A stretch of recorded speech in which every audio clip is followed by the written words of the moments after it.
Karibuni sana. Hey, high five to Manchester United fans. I hope you are doing well. Naona tushaanza kuinua banners. Ole out, ole out, ole out.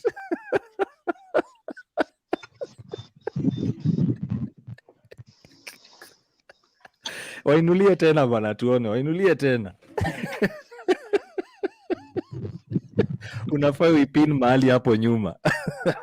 Yako hii niko wapi ya ole in. Wewe najua uko ole in until Arsenal icheze against Man U. Mwambie kwanza arudishie mtoto bana yake, anasumbua mtoto.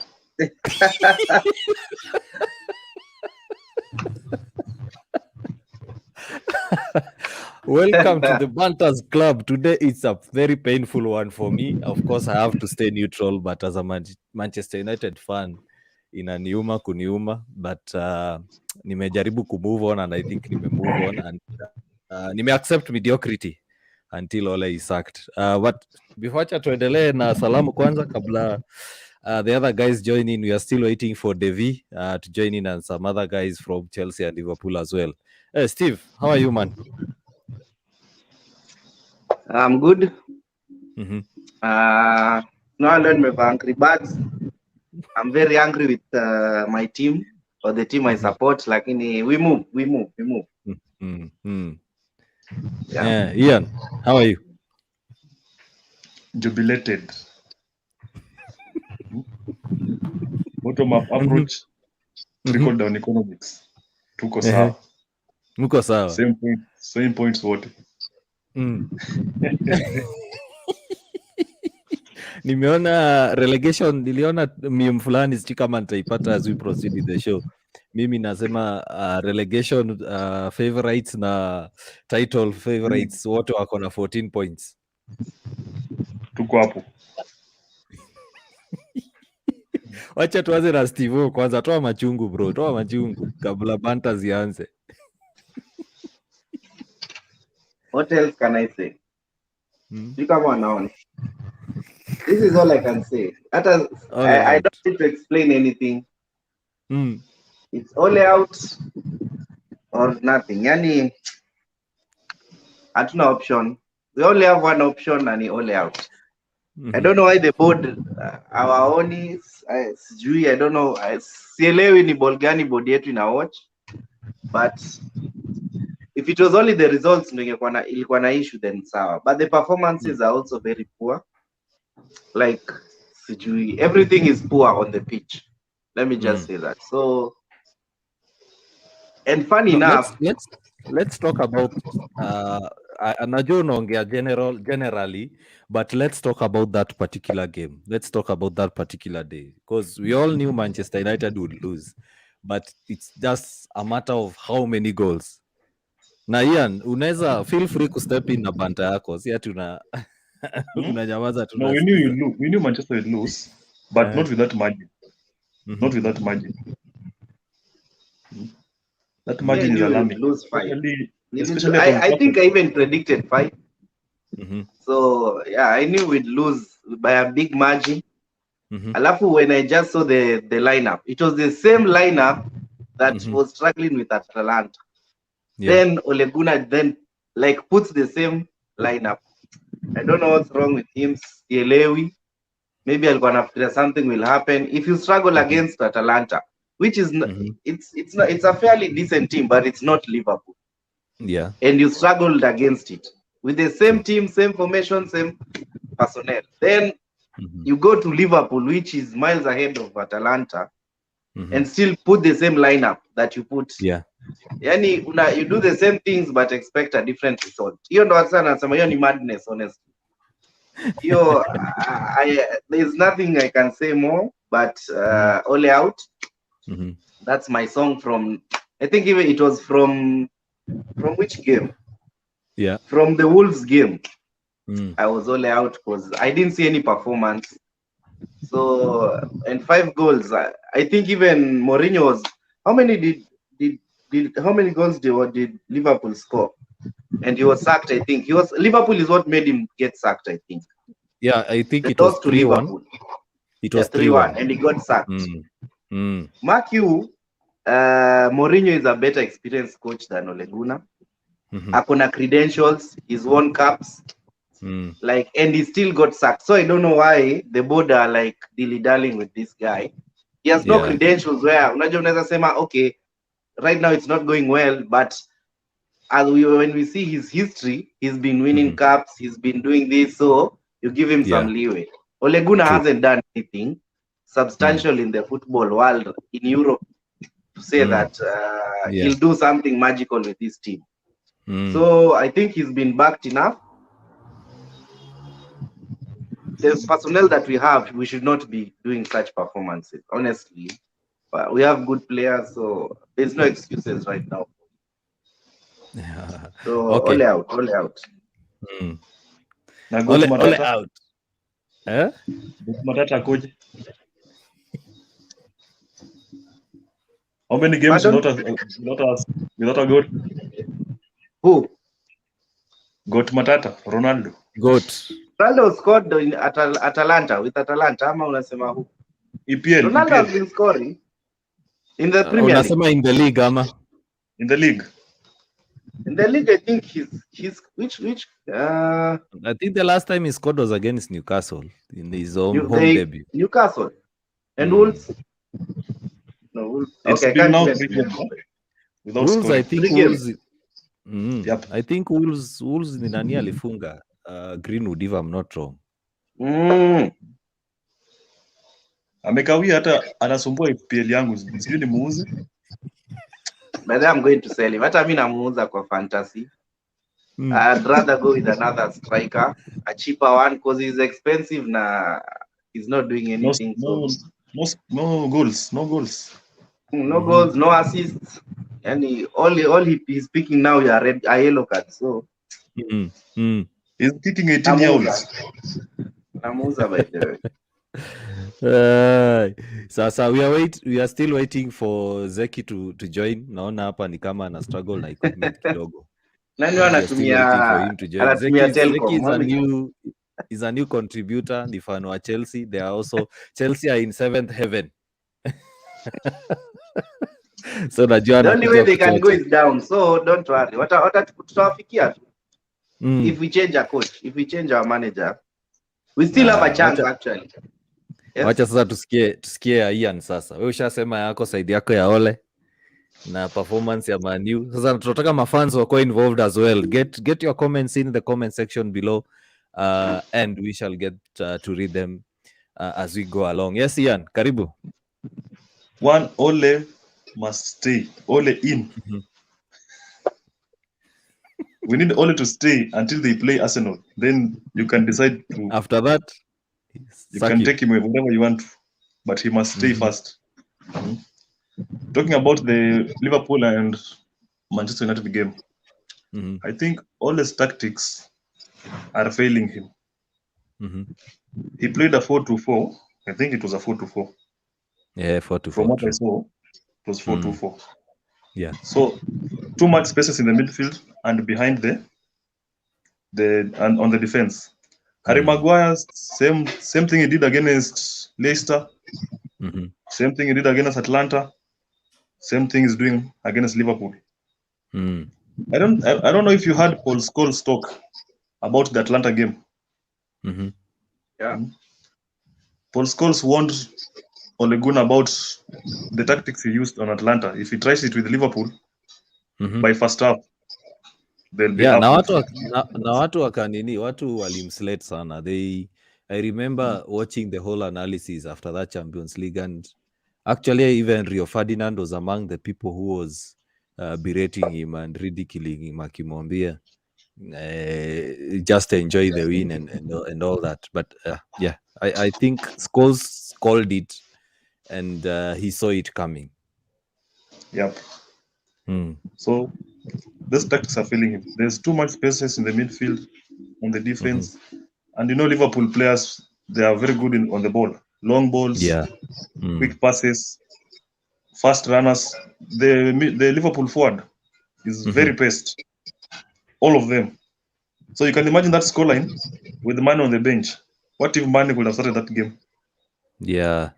Talking about 7-8 goals. Yeah. Because they are all hungry. And I think the way you're saying, I think Liverpool after alifunga the 5th goal, it's like Klopp aliwaambia he's already down. They are already down. Don't batter them anymore. Because after the 5th goal, they didn't really go for any other goal. It's like it was like a training session for them. I think pass the ball around doing nothing. Peter Drury alisema ati Liverpool have booked a training session at Manchester United. Nimesoma quote zake kadhaa and I think what can we say? We deserve the banter. Bado hazijakuja. We ngoja zinakuja. Courtesy of our poor manager. I don't know. Hawajapeana apologies zao. Sijaona apologies zao. I think I saw for kuna was it Maguire? I've seen Maguire, I think, tweeted something. He's for all out.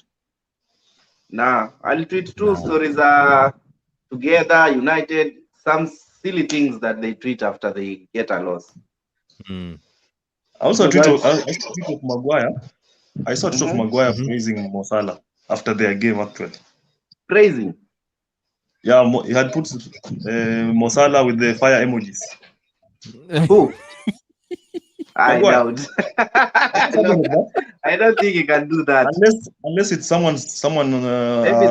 Maybe a parody account. Maybe a pseudo account. But I think something like that. And it was actually a verified account.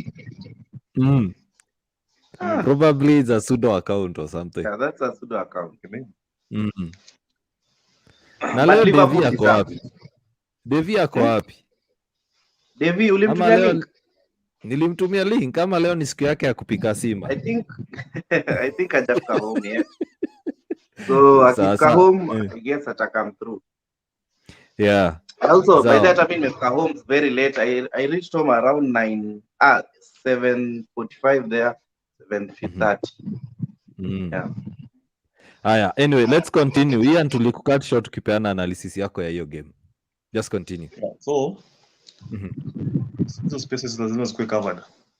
I don't know why Ole ameamua Van de Beek aketu bench mazi. Good question. Then he brings in Pogba. When he's already, Pogba does not know how to play under pressure. I think he's not cannot play under pressure because he comes in, does some silly tackle, he goes out, leaves the team vulnerable. Yeah. Manchester need to have you need to get a coach. He has the right signings, everything right. But now Ateta basi.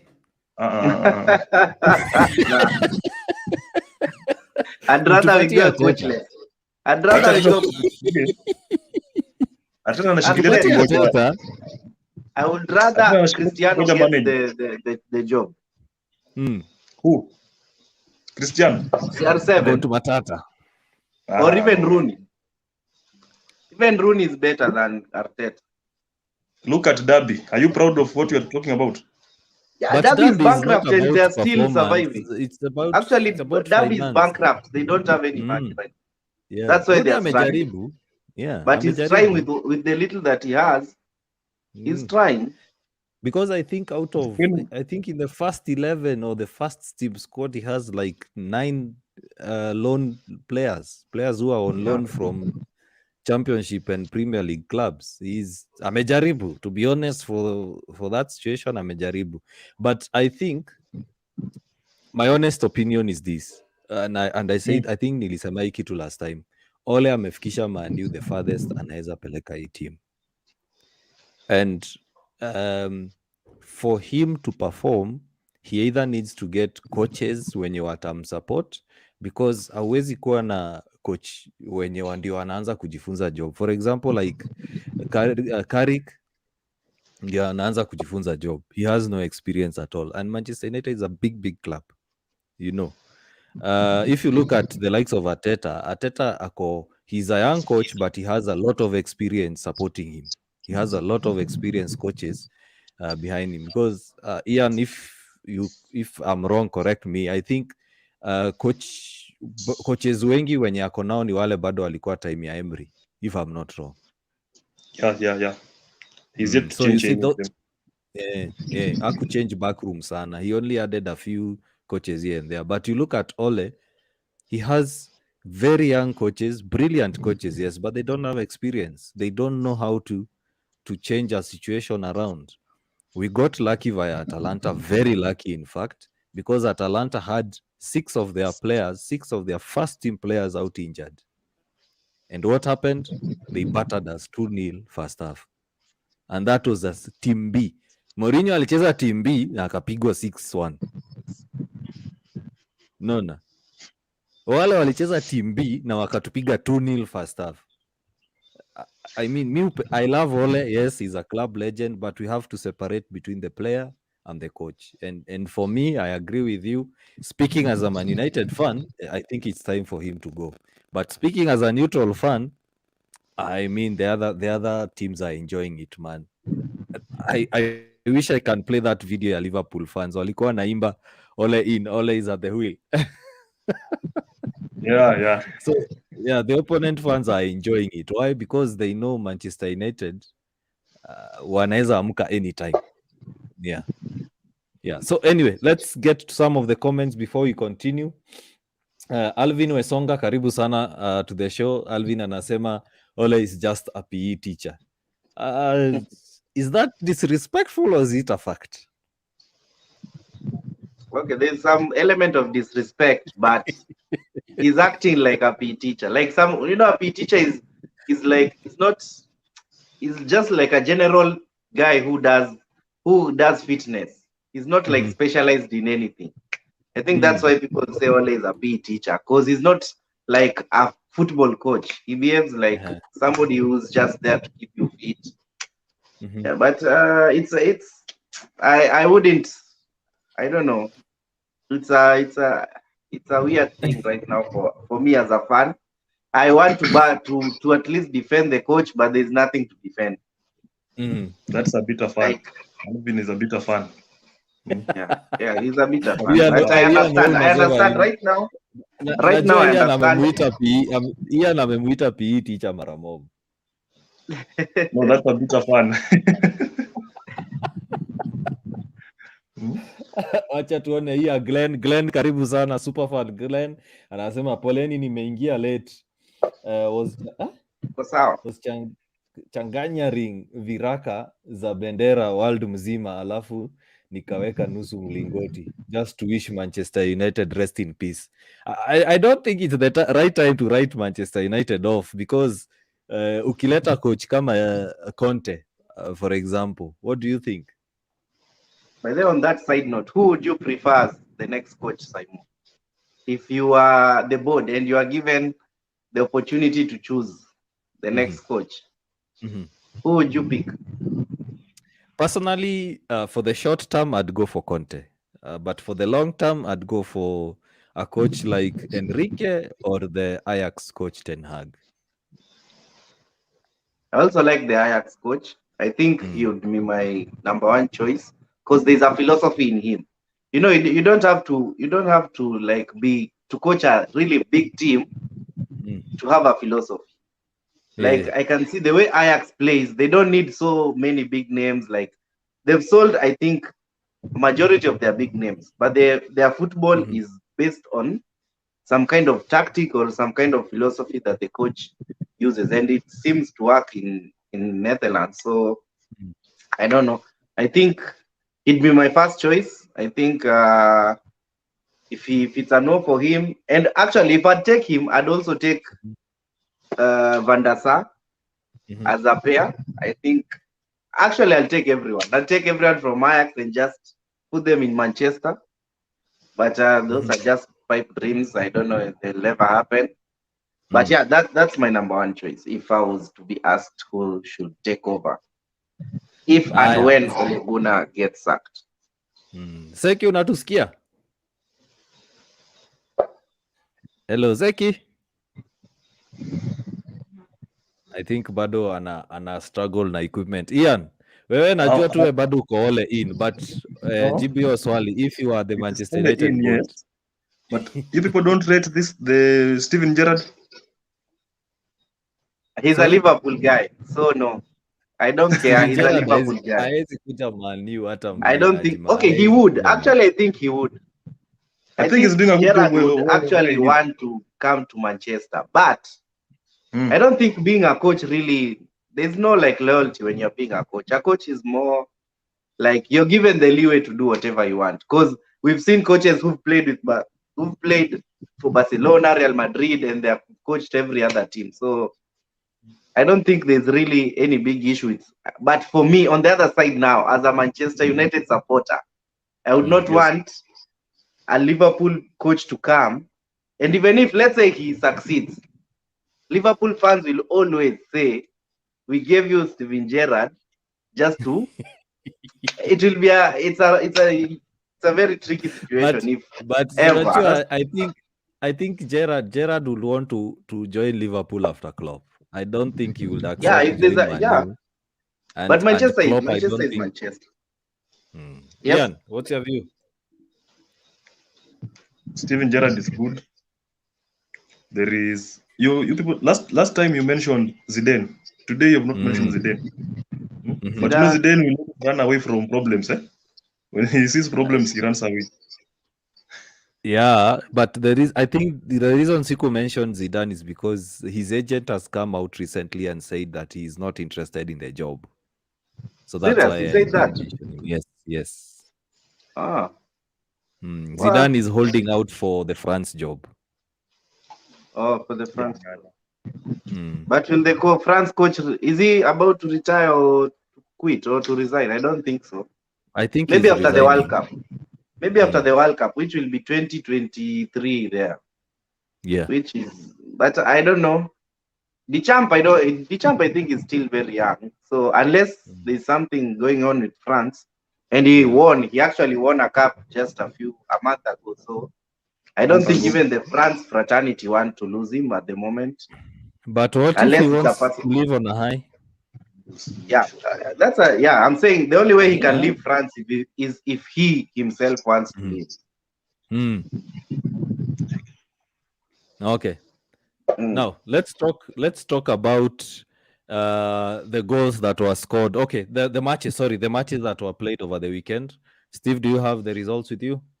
Yeah, I have the results with me. Being played, and then now we can move on to the banter section of the game. Let me start. Yeah, we start from Friday. I start from Friday, okay. That's a Friday game. It was a late kickoff, Arsenal versus Aston Villa. It ended 3-1 in favor of Arsenal. Yeah. That was, we knew that would happen. On Saturday, there were a myriad of games. There was first game was Man City, Brighton. Man City went winners 4-1. There was Burnley, Southampton, a draw 2-2. Another draw was between Leeds and Wolves, 1-1. Watford was a surprise for me. It ended 5-2 for them against Everton. That I thought Everton would actually get something out of the game. But the Richarlison header was a sweet goal. The next game was Everton, Crystal Palace, also ended in a draw, 1-1. The last game was Chelsea, Norwich. Was it the last or the first? I don't know. Wait, are those this weekend's results? Yeah. These are Chelsea won 7-0. Pardon? 5-3. Watford won 5-2 against Everton. Everton. Oh, nimesikia 1-1 against Everton nikashangaa. Was it 5-2 or 5-3? 5-2. Yeah. A shock match, by the way, because Everton were leading. Yeah. And then Everton, Everton, I think they're the first team to score, if I'm not wrong. I think Everton they were the first team to score. Then it ended 1-1. Everton led 2-1, and then from there it was all downhill. Yeah, the next game that was on Saturday was the big game, Chelsea versus Norwich, where Norwich were battered. I think they're going to be relegated. That's for sure. 7-0. Then we come to Sunday. Early kickoff was Leicester were being hosted by Brentford. They won 2-1 against Brentford. Yeah. The next game was Spurs West Ham. It was a really tight game. I actually watched it, but Antonio nicked it, I think, in the 70-something minutes. So it ended 1-1. Final game of the weekend was the big upset. 1-0 wewe. West Ham won. West Ham win. West Ham won. Yeah, I've said West Ham won 1-0. Ama what have I said? It was a tight game, but West Ham. Bro, West Ham won 1-0. Uko soba. Unajua labda bado ulimeza chupa nyingi jiaole. Ama maybe naongea haraka, but West Ham won 1-0. That's why I said that Antonio, courtesy of Antonio's goal. So it ended 1-0. So the last game of the weekend was the big upset for Manchester United at home, 5-0 against Liverpool. Yeah, that's the weekend roundup, the EPL. And then we had some other big matches, the derbies. In Spain, we had Real Madrid versus Barcelona, an interesting match. I watched the first half of it. It ended 2-1 in favor of Real Madrid. Ian, do you see Koeman keeping his job? Ama pia ni kama Ole tu out of his depth?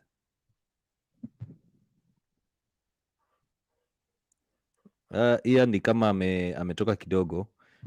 Steve, do you see Koeman keeping his job? I think he also has the issue with our coach Ole Gunnar.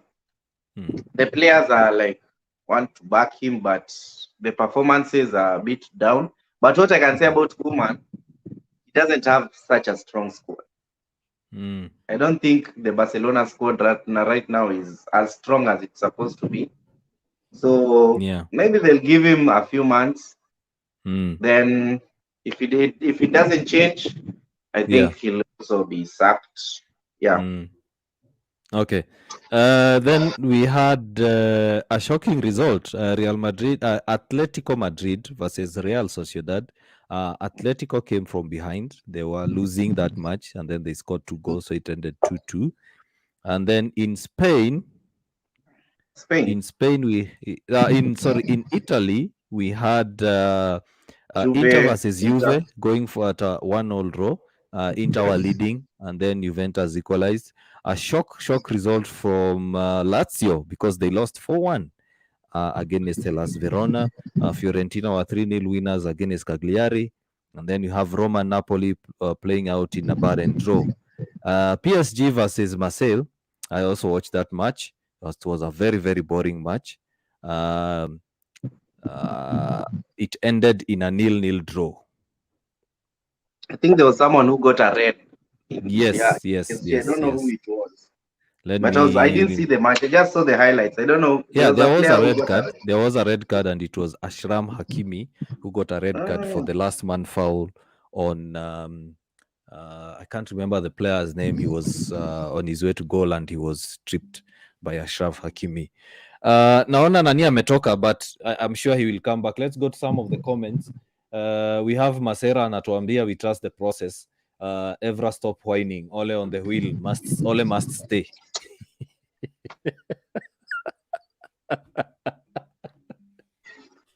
I wish we could post a poll, but fans at home watching, do let us know if it is Ole in or Ole out. Steve ameshasema Ole out.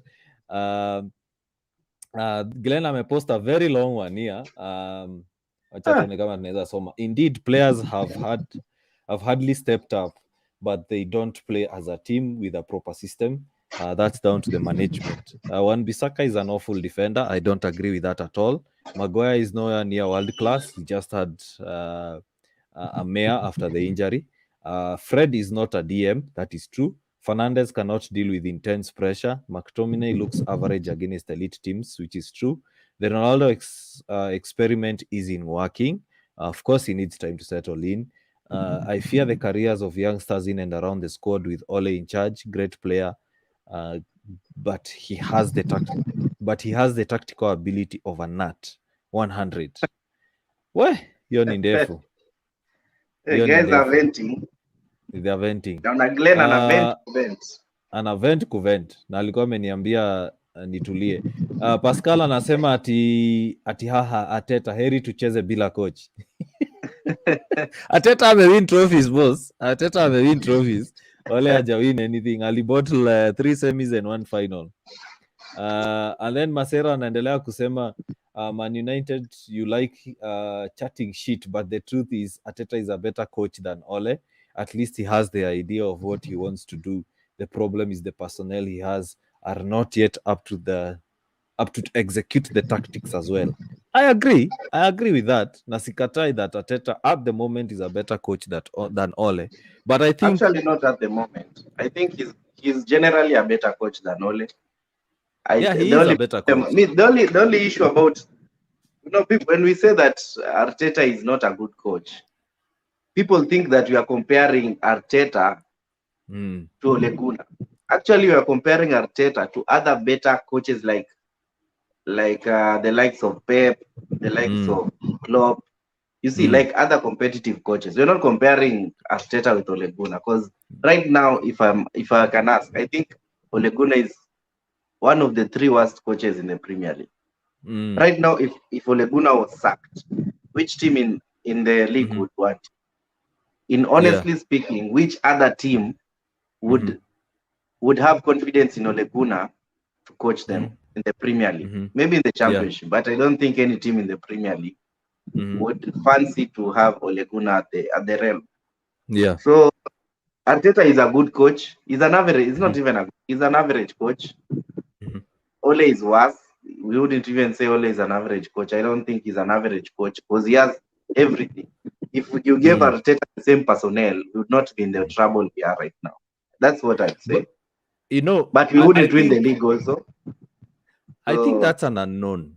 Honestly, I think that's an unknown because remember, we are talking about Ole, who finished second last season with support. Okay, Arteta hasn't had support, so we can't really say. Yes. Arteta has. If you compare Ole, we are comparing this season. We are last season. Let's start with last season. Yes, but let's compare last season. We say Arteta and Ole side by side. We can say Arteta did not get the support as Ole did, but he struggled to perform with the personnel he had. Ole did very well. I think what has brought down Ole this time round is the Ronaldo signing, because I think signing Ronaldo has forced him to change the way the team plays. I don't because think now with Ronaldo coming in, the players like Sancho, Martial, and Greenwood become a conundrum, because umenunua Sancho, then kuna Ronaldo, and you have Cavani already, who's supposed to play as a key forward. But I think any coach out there, that would be a good problem to have. I don't think there's any coach who would say that, oh, I have so many superstars in my team, I need to. I think that's a good problem for any coach. If you give Klopp or you give Pep this team, they'd be licking their lips. Yes, I'm saying it's a good problem to have, but at the same time, I'm saying right now we are judging Ole based on the personnel he has. We are yet to see Arteta perform with similar personnel. He has a very good young upcoming team, but what happens when he gets big egos in the changing room? Now that's a difference. Remember, Arteta is not managing the likes of Pogba, the likes of Ronaldo, the likes of Cavani, the likes of Varane, the likes of Maguire. He's managing youngsters who don't have big egos in the dressing room. So what happens when Arteta is finally given big egos in the dressing room? He's worked around big stars. I think he's worked around big stars, but at Man City. Remember how he has handled big egos like Ozil. That's one player. What will happen when he's a big ego? Do you want to tell me that Ozil was a good player? Was he a good player actually? Was he put in the effort? Ozil is a good player. He wasn't put in the effort. I don't think he wasn't put in the effort. Yeah. But he is a good player. So going back to that point, so I'm saying I can't, and that's the reason why I've never compared Arteta with Ole, and I usually avoid that topic, because until I see Arteta handle big players the same way Ole has had in this disposal, as the first team or the manager, not as an assistant coach like the way he did in City, yeye ndio ana make decisions. Until I see that, well and fine, he has won a trophy before Ole. congratulations to him, congratulations to Arsenal fans, but until I see him manage bigger egos the way Ole amekuwa now, because I think Ole kitu imemlemea ni akona hawa players and then the players are like, wewe kwanza time yako ya kucheza wewe ulikuwa sub, you are not even a first team player, so unaweza ni show nini? Those are my thoughts. So you're saying that the players are not playing for him anymore? I think the players are also part to blame for the poor performances. That's 100%. Yeah, regardless of the coach. Yeah, regardless of the coach, I 100% agree with you. I think the players are not putting enough effort. There's some like basic thing, especially defending. That's I don't know. I that's like basic defending that we are not doing in the weekend. So at siezi defend our players honestly. True. Alvin anasema I have been supporting Ole since the time in Memorial. I have never said Ole out, but this time manze imekuwa mbaya sana. Mbaya bana. I don't breathe hapo social media, my phone is always ringing. Alvin, as long as unapeananga banta kwa other teams, hata time yako ikifika, expect the same. This is our weekend. This is our weekend to receive. This is our weekend to receive. As long as unarushia kina Ian banta pale social media. Ninakwambia groups zote za football za nini nimemute. Group zote niko za WhatsApp za anything about football mute. I need Your mental health is important. Aya.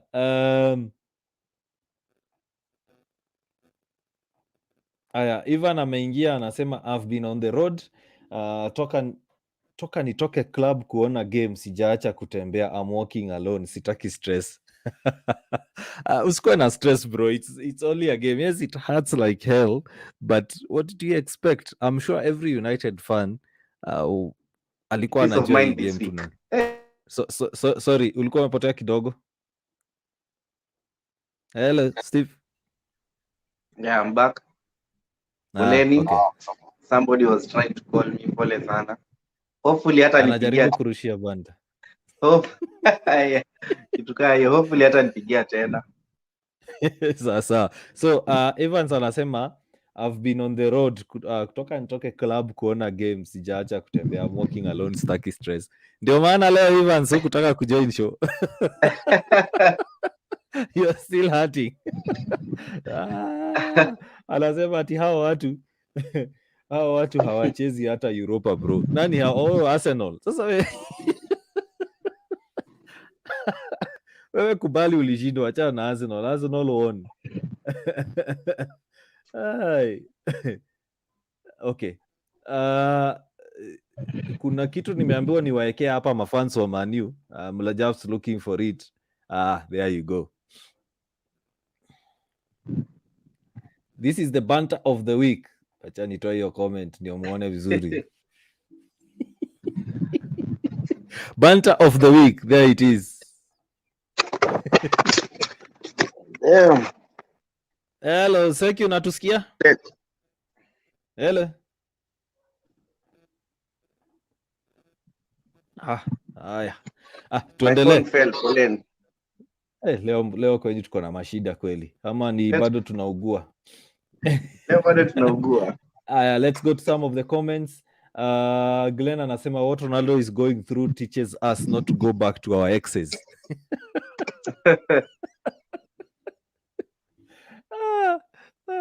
Anyway, sometimes our exes are good. You have to go back.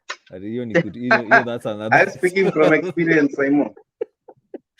I'm not speaking from experience, but watch out some other comments. Let's see. Pascal anasema Molde iko Europe, trust the process.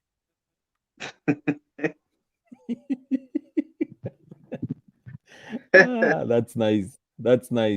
Aya, now let's talk about those goals that went in. Mohamed Salah scored a hat-trick, surpassing Didier Drogba as Africa's top scorer in the Premier League. He's on 107 now. I haven't checked lately. It was on 104. Yeah, I haven't checked. I think it's 107. Yeah. Na wale watu walikuwa wamemweka as FPL captain walijibamba sana. Cause aliwapatia a lot of points. I think by the time I was checking FPL, Simon, have you seen the table in our FPL group? Who's leading the line? Siongei story ya FPL. Thank you, Salah. I knew this would happen. I told you this would happen. At a score. Nah, it happened. So thank you for Salah. I'm leading our FPL. I think tutaanza kuiweka hapa ndio watu watambue who are the best managers in fantasy. Yeah. I think we should also create our own fantasy league. Yeah, show. So let's dissect those goals. Tuanze na bao ya kwanza. What do you think about that goal? Unfortunately, because of copyright issues, we can't show you the goals at the moment. It was shambolic. Defense were everywhere and nowhere. I don't know what was happening, by the way, but what I figured was like Liverpool pulled our fullback so high that our center backs had to cover the wings. So ukabakia na shimo. So that's why you saw like Luke Shaw was playing like a center back because both center backs walikuwa wamepuliwa on Wan-Bissaka's side because Wan-Bissaka was very high. So when Wan-Bissaka went so high, Lindelof was pulled, Maguire was pulled. So it only needed one good ball. It beat all of them. Then funny enough, it wasn't even their winger who was there. It was Keita. Like our defense was just shambolic yesterday. There was no cohesion. There was no communication. I don't know what's going on, but whoever who's coaching the defense, they need to do something because this season, and imagine last season we weren't conceding so much. I don't know what has gone wrong. Either maybe they've lost confidence or I don't know. Because I don't want to say that those players are bad because they showed us last season that they could defend. And they weren't, because it was like last season I think we played with only the two, who was Maguire and Lindelof, the whole season. Yeah. And I think we had a very good defensive record last season. So and we had an amazing run. Remember, we had an amazing run. Yeah. Anyway, Ian, alafu this happened. We, amkeni bwana, amkeni. Wamefungwa tena bwana.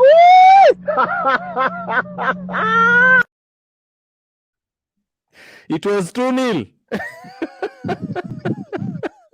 In the 17th minute, dissect that goal.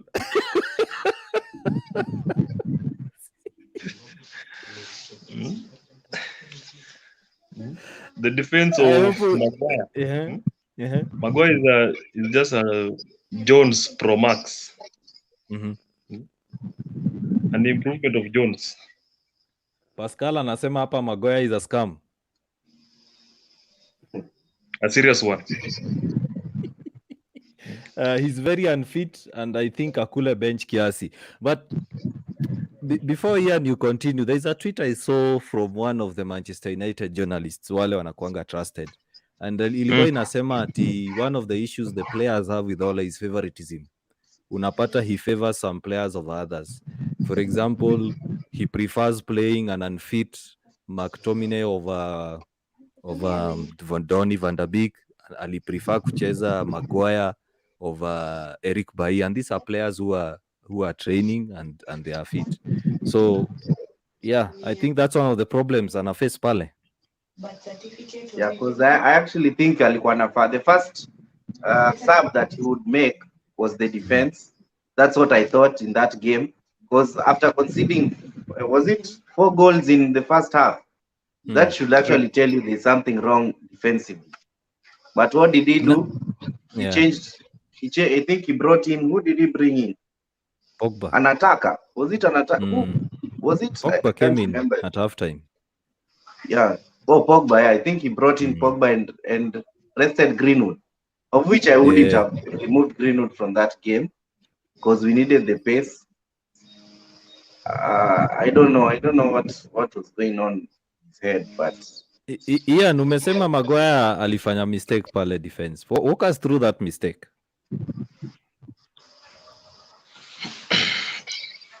Maguire is, as much as he marks the spaces, he doesn't do a good job on marking those spaces. Because all the balls go past him to the second man on the second post. Like the goal of what is his name? The second goal. It was a very easy tap in for what is his name? Jota. Yes, Jota. You see, Liverpool attackers are hungry for goals, which means they are throwing everything at it. They are throwing their bodies. They are doing everything, but the Manchester United defense don't want to throw their bodies on the line to stop the attack, because I felt like the ball towards the second goal, Jota's goal, someone could have just slid and get it out for a corner, but no one is doing that.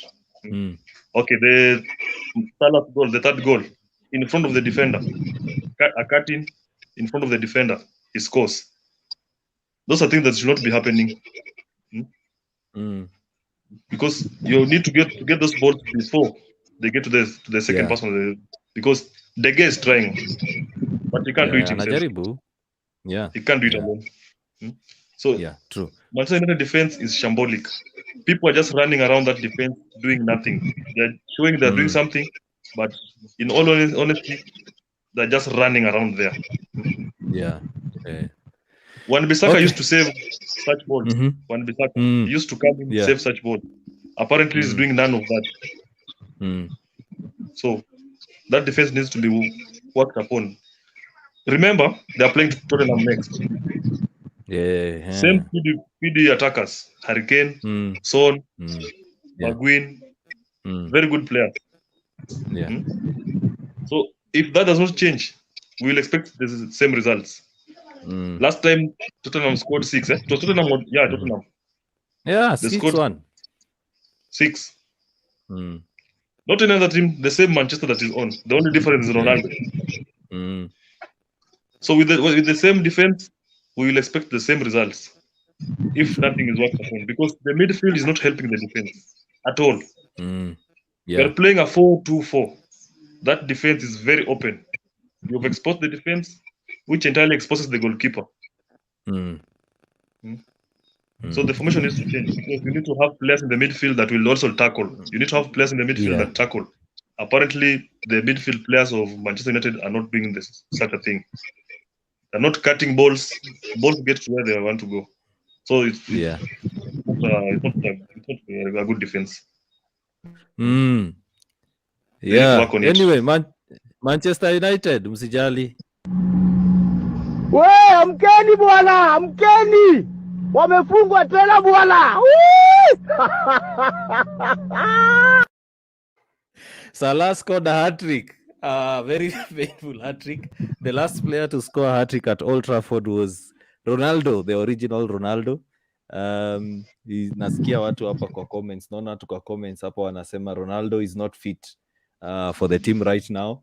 Masera is also saying that Saimo, mimi nakubaliana na wewe, the Ronaldo signing will stagnate growth and chance ya some players playing, especially Sancho and Cavani.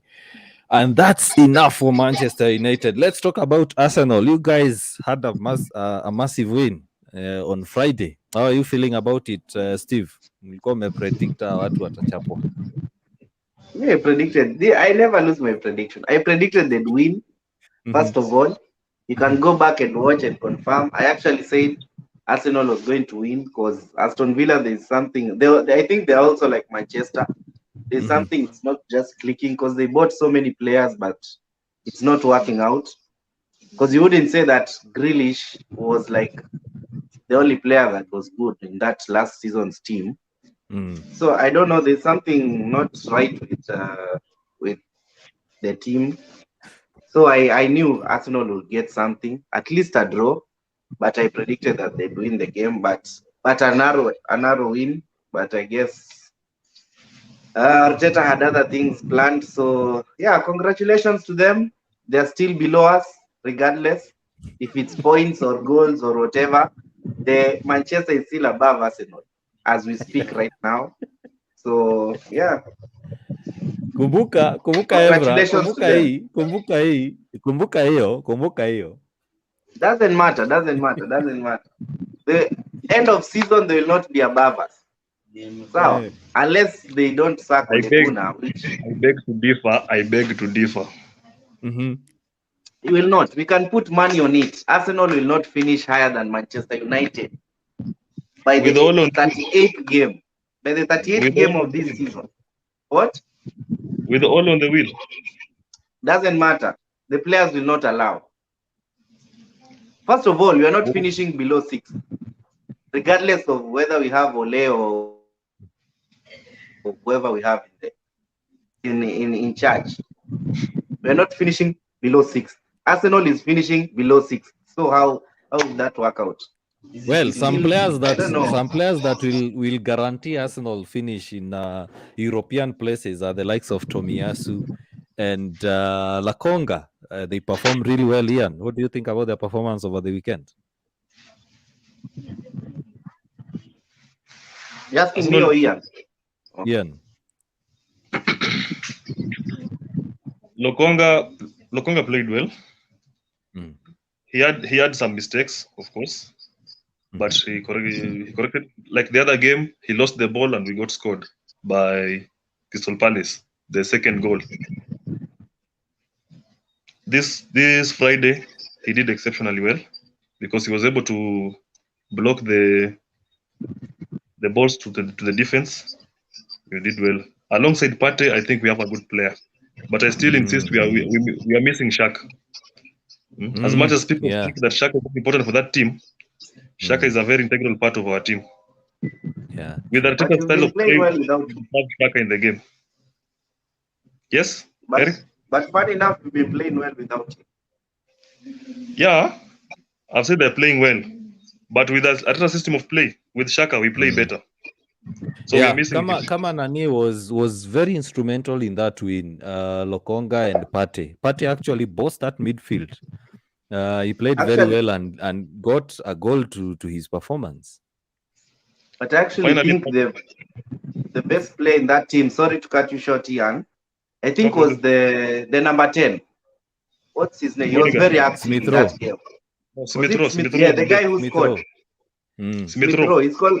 Yeah, I think he was the most active player in that team. He was like an engine that. Okay, I don't know so much about the guy, but yeah, he surprised me. I think he's a good signing. Did you sign him or is from the academy? From the academy. And product. Arsenal product. Yeah, I think he's a good signing. Yeah, Bukayo Saka this season has been indifferent. He's up and about. Form yake bado it's about the coach. It's about the coach because if you see him play for England, he's doing well. So the coach is putting him on different positions. He should stick him on the right because Bukayo is playing better on the right. Yeah, he's a very good player on the right. That man deserves to not even on the bench, just somewhere on the stands to watch Arsenal under play. 23s at best. Pepe is a good player. Not for Arsenal. Lakini if we are speaking of flops, I think Pepe is a major flop for Arsenal. For He's that price, flop, for that price, he should have been performing very well. He will be joined soon by his fellow compatriot Sancho, aka Bencho. Sancho has only played 9 games. Remember that. Pepe has played season after season. Arsenal are willing to keep William Saliba. Is it Saliba or Saliba? Saliba. Autocorrect, I think. I told him to stop listening to the radio and watch football. No, it's autocorrect. English has no one like Saliba. Amejicorrect. Arsenal are willing to keep William Saliba for the next season after his impressive football at Marseille. Yes, actually, I watched that game. The Marseille versus PSG game.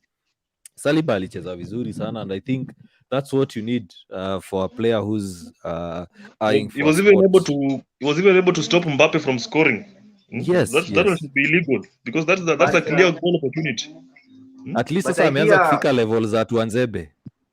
But nasikia like I've heard from Arsenal like supporters saying that Arteta doesn't want him in Arsenal. The Saliba guy.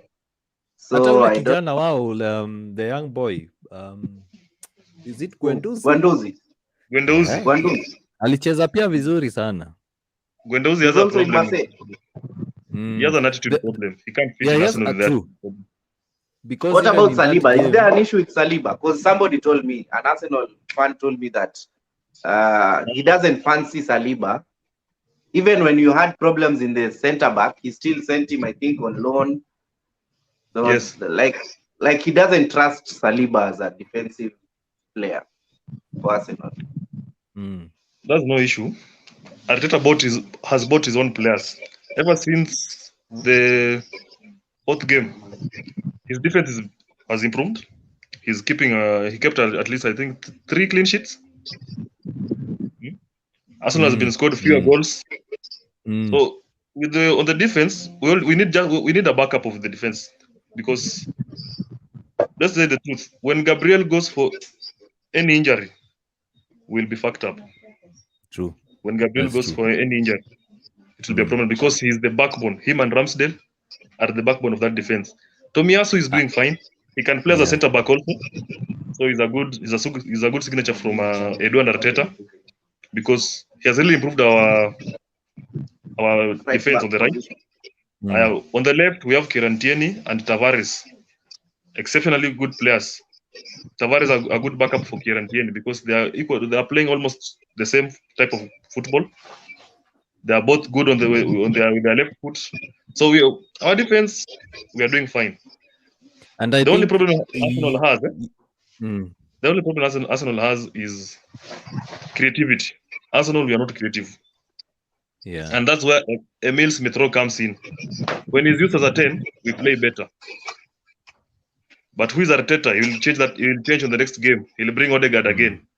So he keeps on changing the system, and he's confusing the players with it, I think. So he needs to stick with Emil Smith, because he glides very well in that midfield, from left, right, back to defense. He's gliding so well in that midfield. I wouldn't say the same about Odegaard, because Odegaard has some flash moments in the game. He plays well today. The next 2 games, he does not play well. But Emil has been doing so at that position. He saved Arteta's job actually last season, because we were doing poor. We lost around 9 games without him. Then he came from early end. He helped us. We started winning games. So Arsenal problem is creativity, not defense, not attacking, not midfield, just creativity. Because we need someone creative. Emil is trying, yes, but assuming he goes also on injury, we'll go back to the drawing board. We'll start losing games. Yeah. So we need to sign a creative midfielder. I actually thought we were going to sign Madison instead of Odegaard, but we got Odegaard, which is okay, but we still need someone. He's doing well. We still need to sign someone creative. The likes of Madison, very perfect for our team. But Lingard is available in the summer. No, you can stay with Lingard, please. He's at the right club. Yeah, and I think kitu inasaidia Arsenal at the moment is that you're not playing so many competitions this season, so you can afford to have a lean squad. Speaking about a squad, what about Mason Mount's performance as we come to the close of this podcast? He helped Chelsea score 7 goals over the weekend, and they've opened up a massive gap. Yeah, he had a hat-trick, and that helped them open a massive gap against our teams, that is Manchester United and Arsenal. Chelsea title contenders ama hao wanashikilia then akina Liverpool na City they always were. I think Chelsea were always title contenders, just for the mere fact they have Tuchel at the helm. I think that was guaranteed. Then they added more firepower with Lukaku, so it was always inevitable that they'll be title contenders. I am still not convinced that they can win the league, but they'll be right up there with the likes of Liverpool and City. I think the league is up to, if I was to choose right now, I'd say it's Liverpool's, but you can never write City out. I think just they have a good squad. They have a really, like if an injury happens to Liverpool, it can change everything in that team because they don't have such a very strong bench, I would say. So if a serious injury came their way, I think it will mess up their campaign. But if they continue on the right, they will just with fit players throughout the season. I think they're playing amazing football. I think they can do so well. So this, I'd say the three teams are each, if everything goes their way, they can win the league.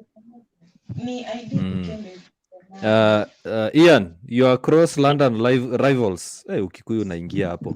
Your cross London rivals. Chelsea, are they going to win the league ama wanashikilia akina Liverpool na City? Chelsea are Premier League contenders. Thanks to one Mr. Mendy. Mendy is doing a fantastic job for Chelsea because if you look at the kind of saves he's doing, those saves are out of this world. Those saves are out of this world because like this game they won 1-0. I'm poor with these names. It is Mendy who kept them in the game because they were to 4 clear chances. Kwanza ile game ya Brentford, the Brentford game. Yeah, the Brentford game. So if they are to stay on top, it will be entirely on Mendy. Because the defense is being beaten, yes, but now Mendy is saving them. Yeah. Which that is his job. So he's doing his job well. So that the Chelsea are a good team. The title contenders. Lukaku. I think Premier League and Lukaku are not in terms. True. After the Arsenal game, how many goals has he scored again? He has 3 goals. He has gone the last 6-7 matches now, including without a goal. But currently he's injured. I think no, Premier League does not favor him. True. I think Premier League ni ile ligi yenye utacheza vizuri a few games and then afterwards if you don't adapt your game or you don't change your game unashikika. We've surpassed our time. The missus is telling me it's time for supper. Let's go through some of the comments. Buchi umemiss show. Anasema hello guys, sorry I couldn't make it today. Wewe ulikuwa unafaa kuja utupige banta. Huyu ni jamaa wa Liverpool mbaya. Amemiss chance. And then Glenn anamalizia anasema any news on all. Sorry? Any news on Ole? Is he going? Wanasema according to Fabrizio, the famous Fabrizio, the Mr. Here We Go, anasema Manchester United are in the first steps on the final decision on Solskjaer.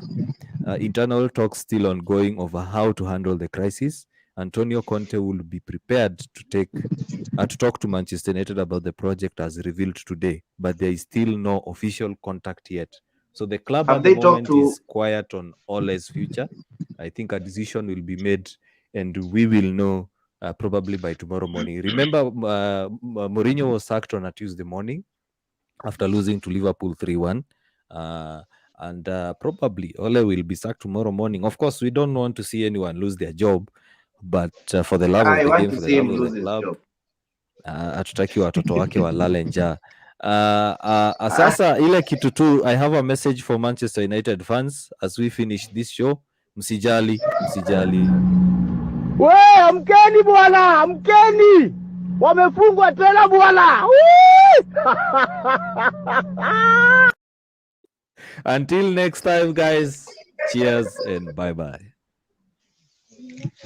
Ole must stay.